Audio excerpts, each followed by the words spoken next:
오늘 우리에게 주신 하나님 말씀은 다니엘 2장 31절로부터 35절까지 말씀입니다. 왕이여, 왕이 한 큰 신상을 보셨나이다. 그 신상이 왕의 앞에 섰는데 크고 광채가 매우 찬란하며 그 모양이 심히 두려우니 그 우상의 머리는 순금이요 가슴과 두 팔은 은이요 배와 넓적다리는 노시요 그 종아리는 쇠요 그 발은 얼마는 쇠요 얼마는 진을기었나이다. 또 왕이 보신즉 손대지 아니한 돌이 나와서 신상의 새와 진흙에 발을 쳐서 부서뜨리매 그때에 새와 진흙과 놋과 은과 금이 다 부서져 여름 타작마당에 겨같이 되어 바람에 불려간 곳이 없었고 우상을 친 돌은 태산을 이루어 온 세계에 가득하였나이다. 아멘. 아멘. 우리 앞지자로 인사할까요? 잘 오셨습니다. 사랑하고 축복합니다.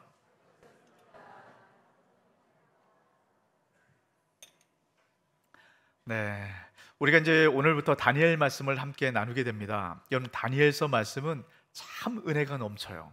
그런데 어려워요. 그래서 여러분, 오늘 제가 이제 다니엘서 전체 이것을 어떻게 봐야 되는가 전체 개관을 좀 말씀드리면서 이제 기반을 놓는 시간을 가질 겁니다. 그래서 오늘 말씀은 전체 흐름을 좀 보셔야 되기 때문에 여러분 좀 펜을 갖고 옆에 좀 주부에 쓰시면서 오늘 말씀을 함께 보셨으면 좋겠어요. 여러분, 구약의 말씀을 볼 때, 특별히 선지서 말씀을 볼 때는 선지자의 이름 뜻을 잘 보셔야 됩니다. 이름 뜻에 중요한 의미가 있거든요. 이 다니엘이란 이름 뜻에는 하나님께서 심판하신다 라는 뜻이 있습니다. 다니엘서 전체의 내용이 바로 그런 거예요. 하나님께서 어떻게 이 세상을 심판하시는가, 그 얘기를 합니다. 다니엘서의 전체 구조를 보면 두 부분으로 나눠져 있는데요, 우리 표를 한번 보도록 할까요? 자, 두 부분으로 이렇게 나눠집니다. 1장부터 6장까지는 역사 이야기를 기록하고 있어요. 그러니까 실질적으로 역사 속에서 있었던 이야기입니다. 바벨론의 느부갓네살 왕부터 시작해서 페르시아의 고레스 왕까지 한 70여 년의 시간이 기록이 됩니다. 이 시간 동안 다니엘이 이 시간을 살았어요.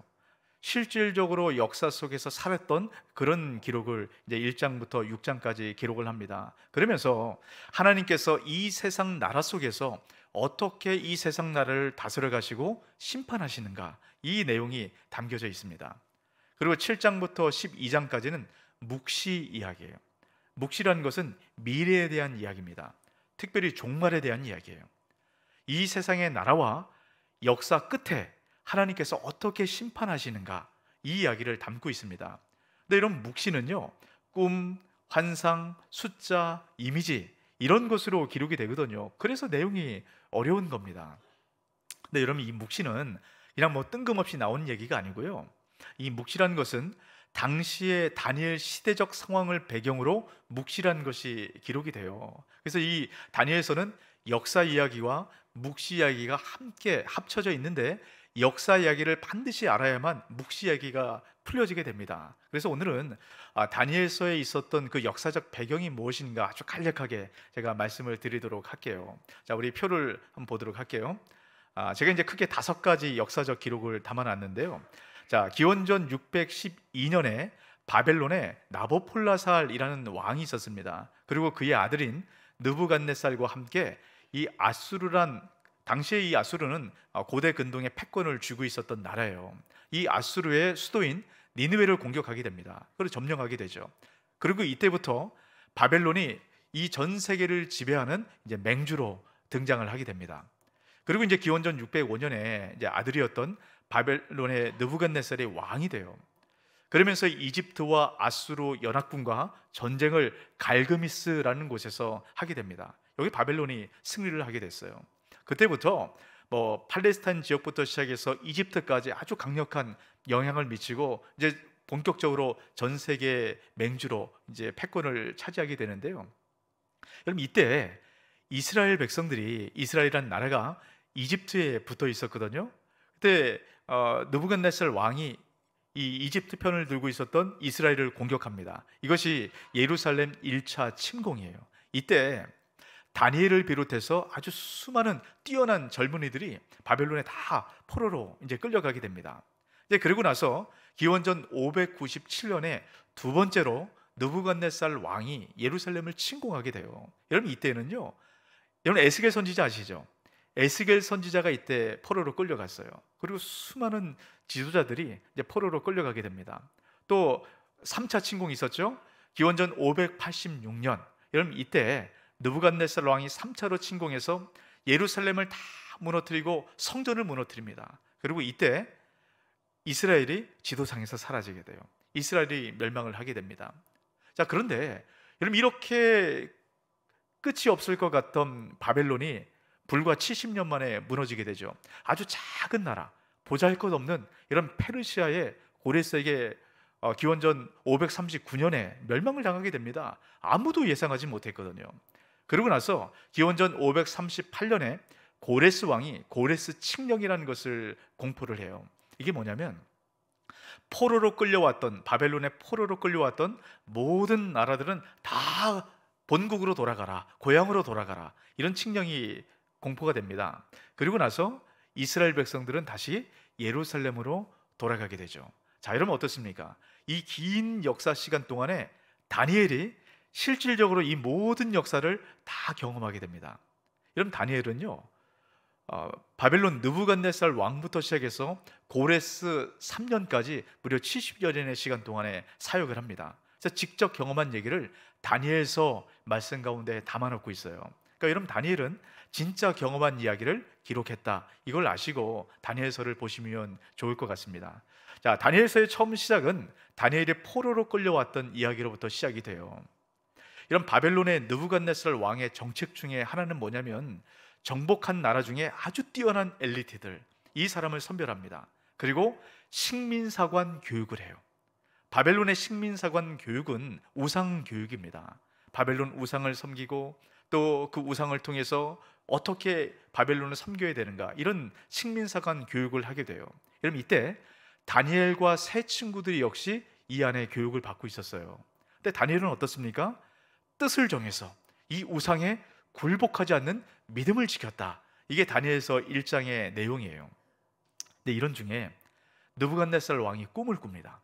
근데 이 꿈이 얼마나 기괴했던지요, 며칠 동안 잠을 제대로 자질 못하는 겁니다. 너무 근심이 돼서 바벨론에 있었던 아주 뛰어난 모든 지혜자들을 다 불러 모읍니다. 그리고 꿈을 해석하라는 거예요. 근데 이 느부갓네살 왕이 보통 꿈을 꿨으면 내가 이런 꿈을 꿨으니 이 뜻이 뭔가 이렇게 물어봐야 당연하죠. 근데 느부갓네살 왕이 황당한 얘기를 하는 겁니다. 꿈도 맞추고 그 해석도 하라. 말이 안 되는 얘기 아닙니까? 근데 지혜자들이 얘기를 하는 거예요. 아니 이거는 신들이나 할 수 있지 우리는 할 수 없습니다. 느부갓네살은 화가 났습니다. 그리고 바벨론에 있던 모든 지혜자들은 다 죽여라, 명령이 나왔습니다. 다니엘과 세 친구들 역시 여기에 포함되어 있었어요. 아주 위기의 순간이죠. 이때 다니엘이 하나님 앞에 기도합니다. 그때 하나님께서 계시를 보여주셔서 그 꿈이 무엇인가를 해석하도록 해주셨어요. 그게 오늘 우리가 함께 읽었던 본문 말씀의 내용이에요. 이런 느부갓네살 왕이 꿨던 꿈은 큰 신상 꿈입니다. 바로 이런 꿈이에요.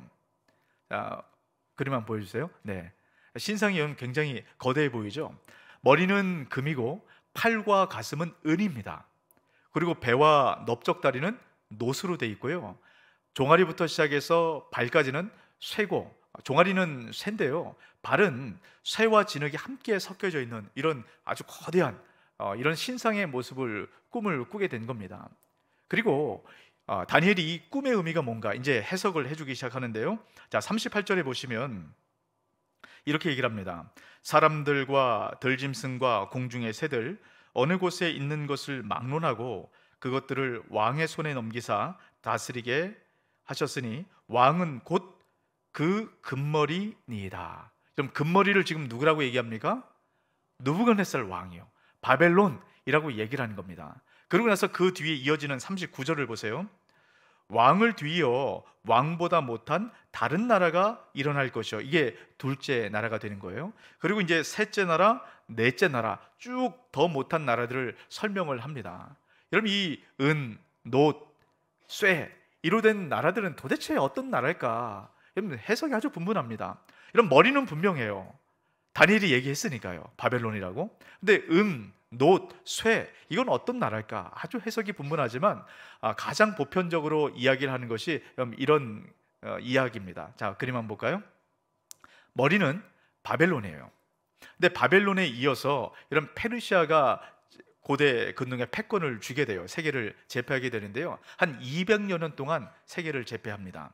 이제 그러고 나서 페르시아 뒤이어서 나온 나라가, 여러분 알렉산더 대왕 아시죠? 알렉산더 대왕이 세웠던 헬라 제국입니다. 근데 기원전 333년부터 63년까지 무려 270여 년 동안에 세계를 제패했어요. 그리고 나서 이어 나온 나라가, 여러분 세계의 역사의 두각을 드러낸 로마가 기원전 63년부터 두각을 드러내기 시작했거든요. 무려 500년 동안 이제 전 세계를 제패하기 시작합니다. 그래서 이 신상의 나라들이 이런 나라들일 것이다 라고 이야기를 해요. 그리고 이제 발은 분열된 로마 뒤이어서 모든 세상 나라들일 거다라고 이야기를 합니다. 어떤 사람들은요, 이 신상 발에 있는 10발가락, 이게 유럽 연합일 것이다, 이렇게 이야기도 합니다. 근데 여러분, 이것은 너무 억측이에요. 여러분, 이 내용을 잘 보세요.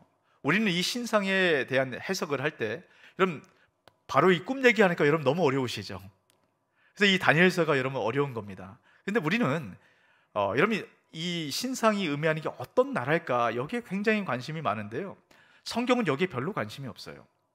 여러분 4개의 나라로 되어 있다는 것을 여러분 이걸 기억하세요. 4개로 되어 있다, 이게 어떤 의미냐면 성경의 사란 숫자는 모든 세상을 얘기합니다. 그러니까 이 신상이 보여주는 것은 모든 세상 나라를 이야기한다. 여러분 이렇게 이해하시면 분명합니다. 이 나라가 어떤 나라, 이거에 별로 관심 둘 필요는 없어요. 더 중요한 게 있습니다. 이 느부갓네살 왕이 꾸었던 꿈의 핵심은 이 신상이 아니고요, 신상 꿈 뒤이어 꾸었던 또 다른 하나의 꿈에 있어요. 자, 그것이 34절 35절 말씀인데요, 잘 한번 들어보십시오.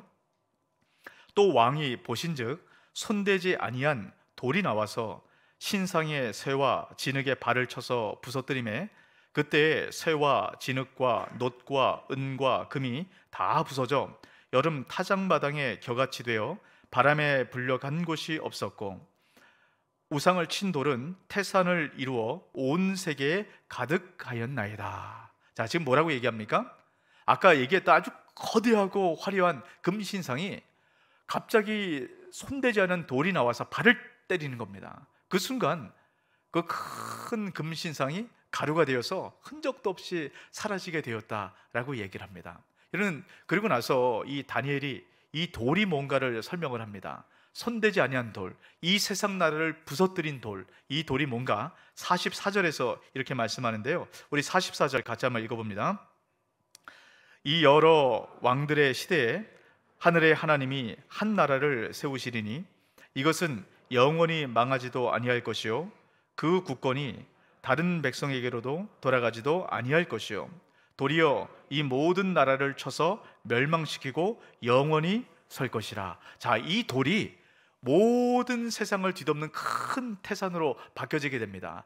이것을 다니엘은 지금 뭐라고 해석합니까? 하나님 나라라고 이야기를 하는 거예요. 자, 여러분 잘 생각해 보세요.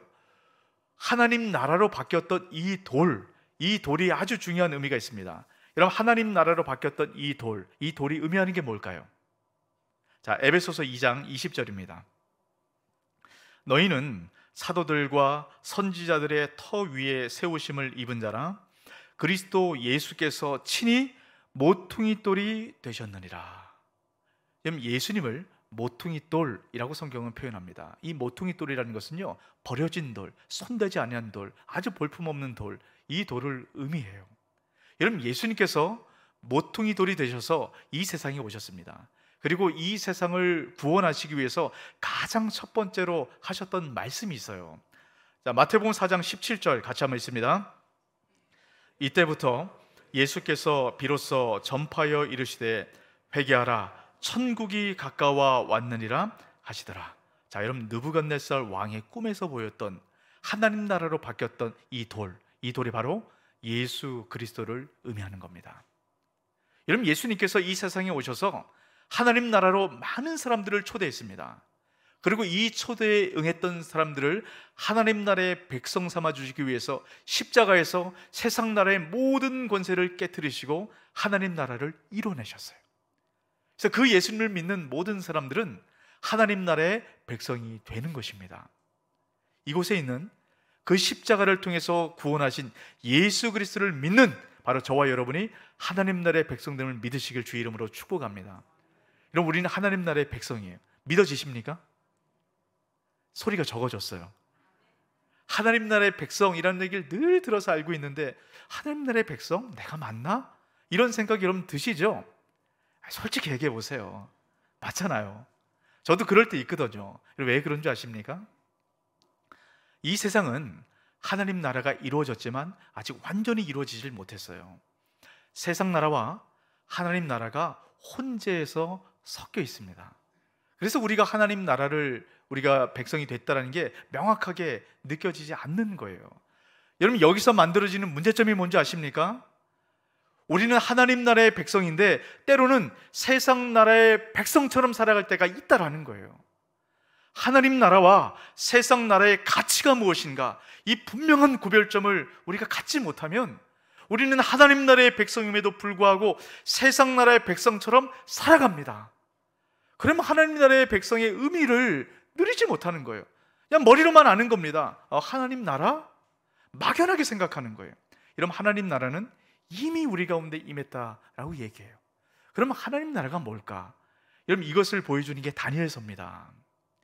여러분, 다니엘서는 세상 나라를 대변하는 이 바벨론에서 어떻게 하나님 나라의 백성으로 살아가는가, 이걸 보여주는 게 다니엘서예요. 이 다니엘서를 묵상하시면서 이 세상 나라인 바벨론과 같은 이 세상에서 하나님 나라의 백성으로 신앙을 잘 지키며 살아가는 저와 여러분 되시길 주의 이름으로 축복합니다. 그래서 다니엘서 말씀은 묵상을 잘 하셔야 돼요.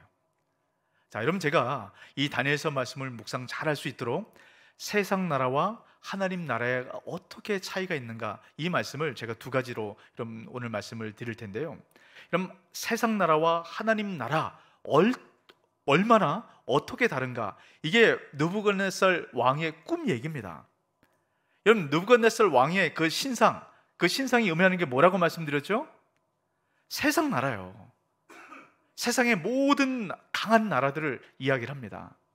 그리고 그 신상을 부서뜨린 이 돌은 뭐라고요? 하나님 나라요. 그러니까 이 세상 나라와 하나님 나라가 어떻게 다른가, 이것을 우리가 정확하게 분별을 해야 하나님 나라의 은혜를 누릴 수 있어요. 자, 세상 나라의 특징을 잘 보세요. 자, 31절 말씀 같이 한번 읽어볼까요? 왕이 한 큰 신상을 보셨나이다.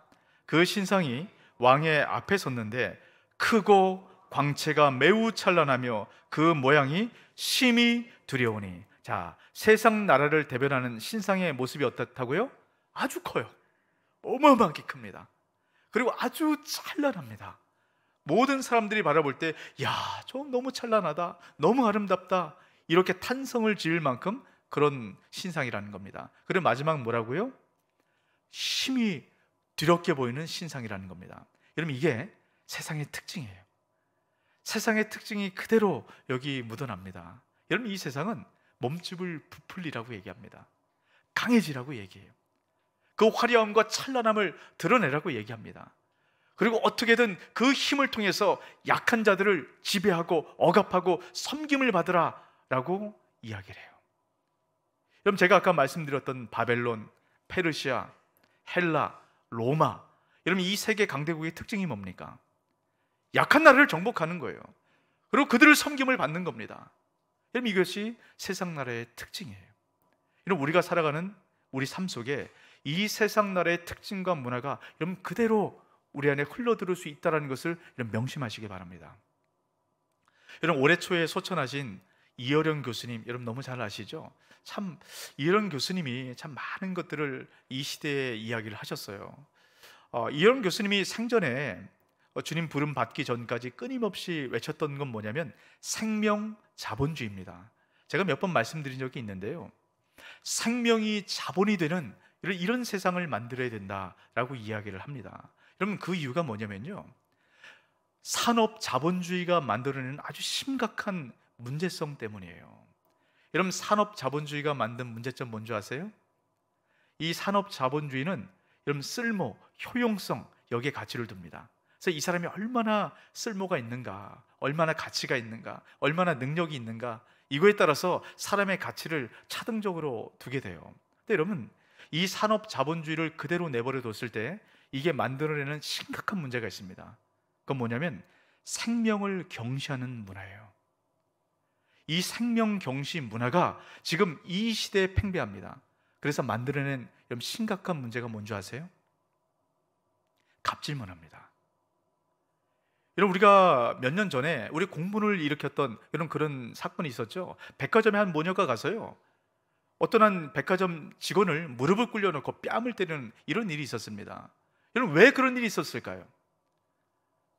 나는 백화점에서 섬김을 받아 마땅한 사람이다 라고 생각을 하는 겁니다. 내가 더 효용성이 있고 내가 더 가치가 있다 라고 자기를 한 차원 더 높여놓는 거예요. 나는 그래도 괜찮다 라고 생각하는 겁니다. 여러분, 이것이 바로 산업 자본주의가 만들어낸 생명 경시 사상을 통해서 이 시대에 갑질 문화가 만들어졌다는 겁니다. 또 이 생명을 경시하는 문화가 만들어낸 게 뭔지 아세요? 노인 경시 사상이에요. 여러분, 우리 한국이 어떤 나라였습니까? 경로. 여러분, 이 경로 사상을 여러분 우리가 늘 갖고 여러분 노인을 공경했던, 어른을 공경했던 그런 나라 아닙니까? 근데 지금 이 시대는 그런 걸 별로 신경 쓰지 않아요. 여러분, 제가 지하철을 가끔 타고 다니는데요, 지하철 타고 다니면 이 노인들, 어르신분이 서 계시거든요. 근데 제가 이렇게 일어나지 않으면 옆에 젊은 사람들이 있어도 아랑곳하지 않습니다. 제가 나이는 굉장히 젊은데 머리가 희끗희끗하니까 마스크 쓰고 제가 일어나면 저를 노인처럼 보셨나 봐요.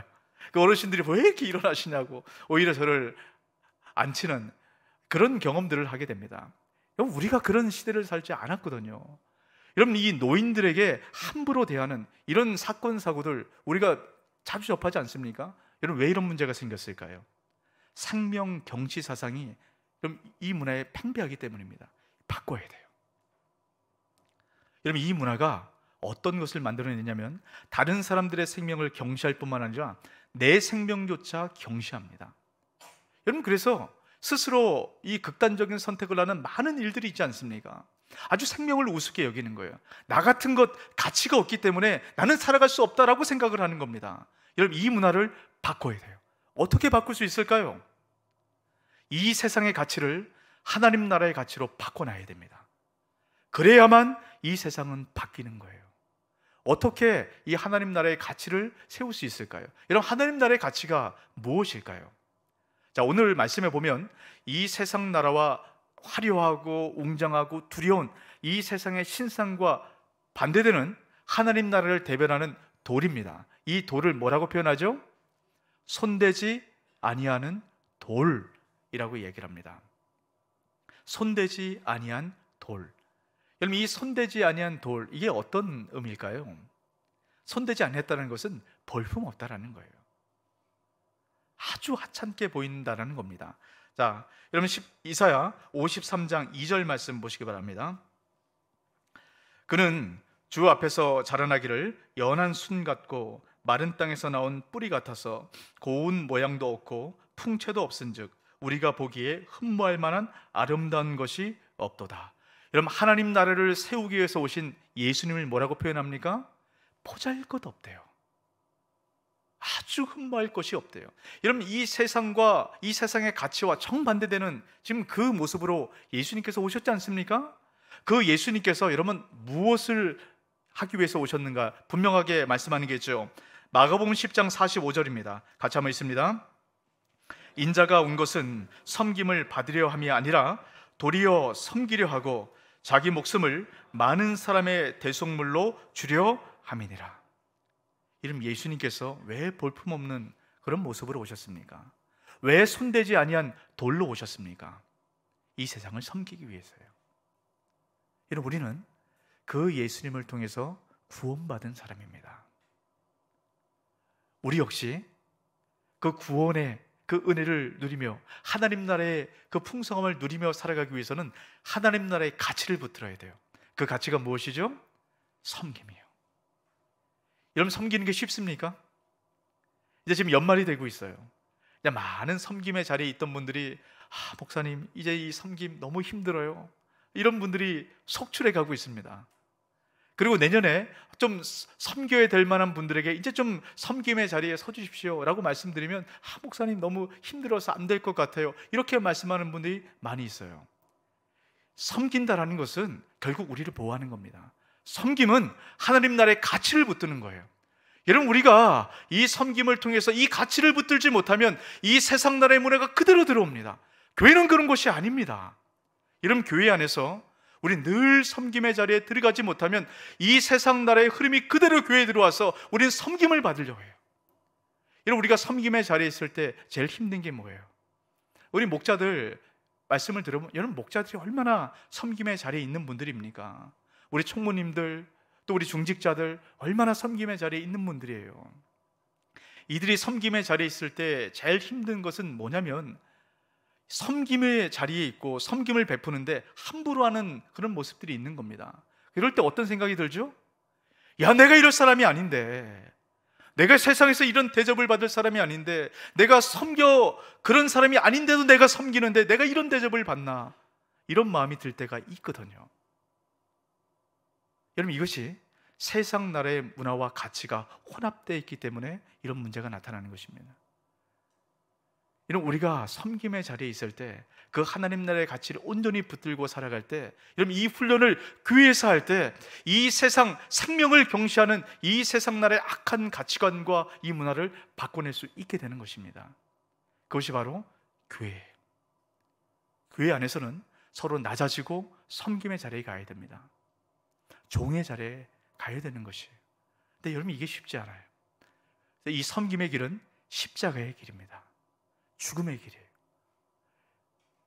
여러분, 이 섬김의 자리에서 십자가의 길을 걷는 것 참 힘들고 어렵습니다. 하지만 이 길을 갈 때 그 하나님 나라의 풍성한 은혜를 누릴 수 있거든요. 근데 여러분, 이 하나님 나라의 가치를 붙들고 하나님 말씀하신 섬김의 자리에 가기 위해서는 또 하나, 세상 나라와 하나님 나라의 차이가 어떠한가, 이걸 명확하게 보셔야 돼요.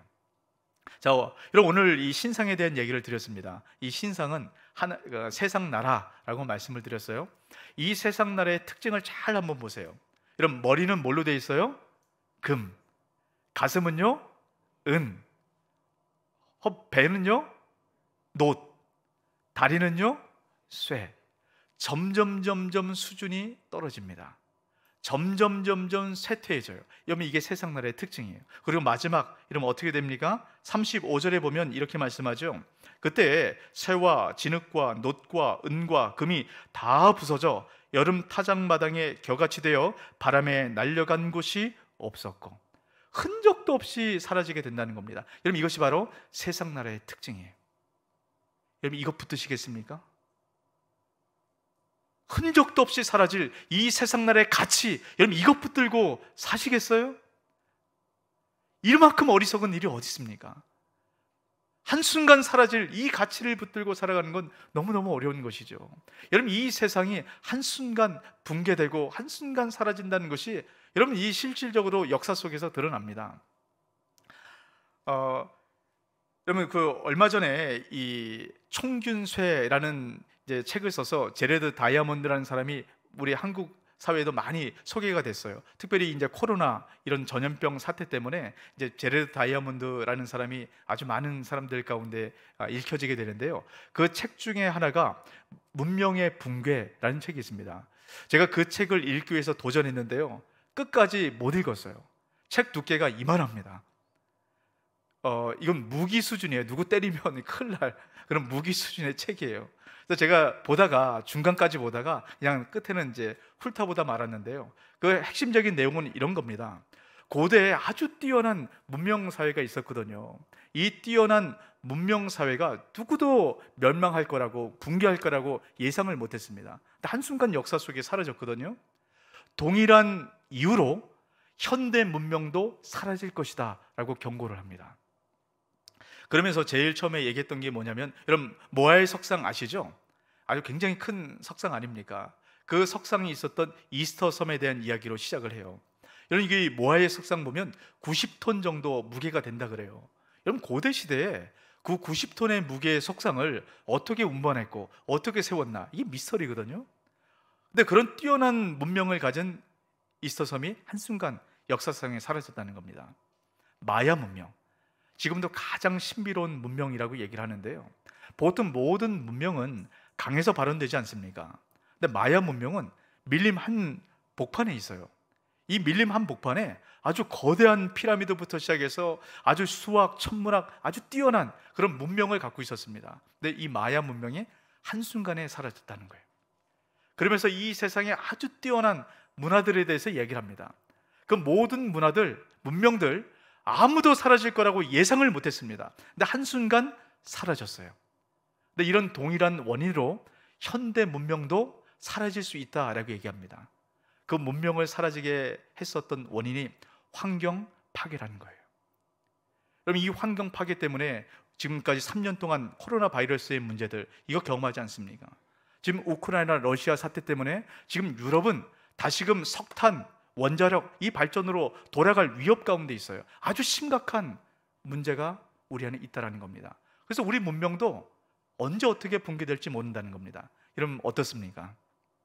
세상의 특징이 이런 겁니다. 세상은 문명이 발전하고 과학기술이 발전하고 우리가 더 잘 살아갈 것 같지만 한순간에 소멸하고 사라지는 것이 세상의 특징이에요. 여러분 이 다니엘서를 잘 보십시오. 이 다니엘은 이 다니엘서를 쓰면서 여러분 어떤 생각을 가졌을까요? 저는 그건 묵상을 해봤어요. 다니엘은 이 꿈을 해몽하면서 어떤 느낌을 가졌을까? 여러분 다니엘이 지금 느부갓네살 왕 앞에서 꿈을 해석합니다. 여러분 이 느부갓네살 왕, 이 다스리는 바벨론 세계 강대국이에요. 모든 나라들이 바벨론 앞에 벌벌벌 떱니다. 그런데 이 바벨론이 멸망한다, 상상이나 했겠습니까? 하나님 말씀하셔서 꿈은 해석하긴 하지만 아마 다니엘은 반신반의했을지 모르겠어요. 근데 하지만 70년 뒤에 정말로 하나님의 말씀대로 바벨론이 멸망하는 걸 보면서 다니엘은 어떤 생각을 했을까요?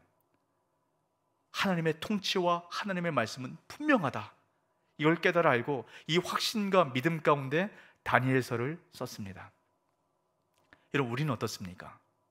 이 다니엘서를 보는 우리는 어때요? 다니엘은 역사 속에 하나만 일어난 걸 봤어요. 근데 우리는 바벨론과 페르시아와 헬라와 로마와 이 세상의 모든 문명들이 한순간 역사 속에서 사라진 것을 보았습니다. 이제 마지막 딱 하나 남았어요. 그 하나가 뭐죠? 하나님 나라가 이 세상 속에 세워져서 하나님 나라가 온 세상을 덮는 것, 이 마지막 딱 하나 남았습니다. 이 이루어질까요? 이루어지지 않을까요? 이루어지는 거죠. 지금까지 역사 속에서 분명히 증거되어 왔지 않습니까? 그럼 마지막 하나 남은 것, 이것 이루어지는 것, 이러면 당연하지 않겠습니까? 이러면 하나님 나라는 이렇게 세워집니다. 세상 나라는 그 힘과 화려함과 권력, 이것이 영원할 것 같지만 한순간 사라져요. 하지만 하나님 나라는 보잘것없는 것으로부터 시작했지만 온 세상에 위에 서게 될 것입니다. 여러분 이 일들을 하나님께서 교회를 통해서 이루실 거예요. 지금 이 시대의 교회는 사회에 많은 지탄을 받고 있지 않습니까? 더 이상 교회에 소망이 없다는 얘기가 있어요. 교회 내부에서도 더 이상 교회에 소망이 있을까? 젊은 세대들이 떠나갑니다. 하지만 분명히 기억하십시오. 교회는 이 세상의 소망이에요. 교회가 문제가 있고 어려움이 있고 아픔이 있고 갈등이 있다 할지라도 교회는 반드시 세워집니다. 반드시 이 세상의 소망으로 서게 됩니다. 그 이유가 뭔지 아세요? 우리의 바람 때문에? 아닙니다. 주님께서 말씀하셨지 않습니까? 주님께서 교회를 통해서 하나님 나라가 볼품없어 보이는 이 교회를 통해서 이 세상을 바꿔 가신다, 이 세상을 세워 가신다, 이 세상을 변화시켜 가신다 말씀하지 않습니까? 여러분 이것이 또 다른 교회인 우리를 통해서 이루실 거예요.